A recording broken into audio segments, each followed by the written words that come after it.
ana tjetër, cilat janë vendimet e diskutueshme të Silvinjos? Çfarë mund të bënte ndryshe në këtë rast? Shiko, Silvinjo në një farë mënyrë është paragjykuar edhe në momentin para se të fillonte ndeshja, kur pak a shumë u mor vesh se cili do të ishte formacioni. Silvinjo ka grumbulluar për këtë ndeshje 2 lojtar që kanë qenë në super formë në javët apo muajt e fundit. Ernest Muçin e Trabzonsporit apo Enis Mehmetin të Ipswich Town. Sigurisht që pritet që ata të jepnin kontribut në këtë ndeshje, por Silvinjo vendosi që të dy t'i lërë në stol.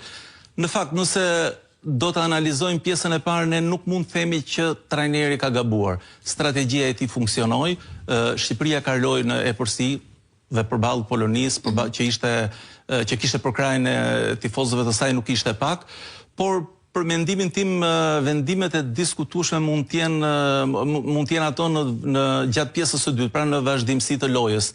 Ndoshta Silvinjo duhet të kishte ndërhyrë ndoshta pak më herët për të rifreskuar skuadrën, pasi sulmuesit tanë ishin konsumuar shumë, sidomos Arber Hoxha, i cili ishte edhe autori i golit.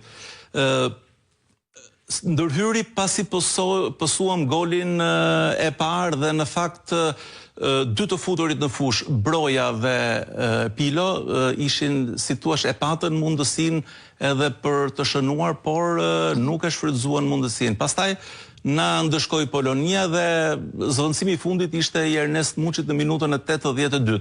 Për mendimin tim, ndoshta Silvinjo duhet kishte vepruar shumë më herët me Ernest Muçin, pasi ne kishim nevojë për një lojtar teknik, një lojtar me vizion, i cili mund të ndëshkonte portën e Polonisë. Gjithsesi ne kemi të lehtë flasim pasi ka përfunduar ndeshja, por sepse mendoj nëse do të kishim shënuar atë gol të dytë, ne sot Silvinjon do ta konsideronim një hero të kombëtares. E qartë. Nga ana tjetër, do doja që të ndaleshim pak tek ajo çfarë presidenti i FSHF-s Armand Duka ka reaguar në Instagram. Ai ka thënë se kjo humbje dhëm, por që nuk ka humbje që zbek krenarin që ndjej për ju. Pra, ka edhe një lloj vlerësimi që ndoshta do t'i jap zemër edhe skuadrës, ekipit që ka përjetuar le të themi edhe anktin e tifozërisë apo jo. E detyron edhe pozicioni që ka. Sigurisht që ai do ta mbajë skuadrën të bashkuar, sepse neve na presin sfida të tjera në të ardhmen, do kemi ndeshjet e Nations League, sigurisht që do ta mbaj skuadrën të karikuar dhe të motivuar. Faktikisht që ka ndorë momentalisht. Faktikisht ne të gjithë ndjemi krenar për rrugtimin e Shqipërisë deri në këtë pikë, sepse vetëm të kujtojmë ato fitore që kemi arritur në Serbi me Serbinë nuk është pak. Sigurisht që shkalla e vështirësisë me Poloninë pritet që do të ishte e lartë, dhe nuk mund të themi që është në një zhgënjim shumë i madh pse ne jemi eliminuar me Poloninë. Faktikisht ne kemi keqardhje për disa episode që nuk arritëm të shfrytëzonim dhe sepse sot do të ishim duke u përgatitur për finalin e play-offit. E qartë. Më ka bërë përshtypje Adi një pyetje që i është drejtuar Silvinjos, ose më saktë të gjitha deklarata që janë bërë për largimin e tij të mundshëm, ai ka thënë që kam një kontratë deri në korrik. Çfarë do thotë kjo?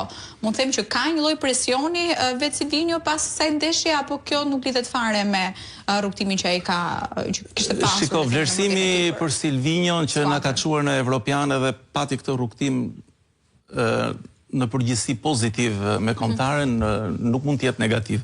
Sigurisht që mund të kemi rezerva për disa vendime, për disa si thuash, disa gjëra që mund të ishin bërë ndryshe në kombëtare. Gjithsesi këto janë subjektive. Tani është normale që në një moment delikat, në një moment zhgënjimi, të mos flitet për të ardhmen, por t'i lihet kohë vetes, pra Silvinjo i lë kohë vetes, por edhe normalisht edhe presidenti Duka do të marrë kohën e nevojshme në dispozicion për të marrë vendimin e duhur në të ardhmen. Sigurisht që kemi edhe një ndeshje miqësore që do të luhet të martën me Ukrainën, një tjetër e eliminuar në play-off. Gjakrat do të jenë ulur disi deri pas kësaj ndeshjeje dhe pastaj palët do të ulen, do të vlerësojnë punën dhe do të vendosin se çfarë është më e mira për të dyja palët.